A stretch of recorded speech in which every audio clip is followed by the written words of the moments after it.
అందుకే అధ్యక్ష తమరు కూడా అక్కడి నుంచి ఆదేశాలు ఇవ్వండి, దీని మీద చర్చ జరగాలి.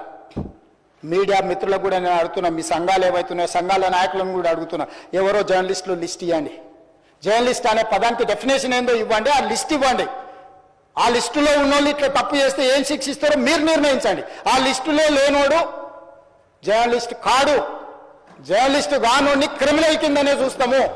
ఆ క్రిమినల్స్ని ఎట్లా జవాబు చెప్పాలనో గట్లనే చెప్తాం. ముసుగేసుకొని వస్తే ముసుగు ఊడవికి బట్టలు గుడ్డలు ఊడదీసి కొడతా అని చెప్తున్నా. నేను తమాషా చేయొద్దు.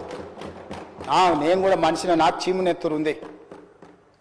అన్నిటికీ బరాయించుకుంటే తప్పులని అన్నిటిని మోసుకుంటే ఏదో కుర్చీలు ఉన్నా కాబట్టి ఊరుకుంటా అని ఏమన్నా ఏషాలు ఏదలుచుకోరాం. అన్ని చట్టపరంగానే చేస్తా. చట్టాన్ని పరిధిని నేను దాటను. ప్రతిదానికి ఒక శిక్ష, ఒక విధానం ఉంది. ఏది కూడా పరిధి దాటను, ఎందుకంటే నేను ముఖ్యమంత్రిని. చట్ట పరిధిలోనే అన్ని శిక్షలు ఉంటాయి. జర్నలిస్టులకు కూడా నా సూచన, ఎవరు జర్నలిస్ట్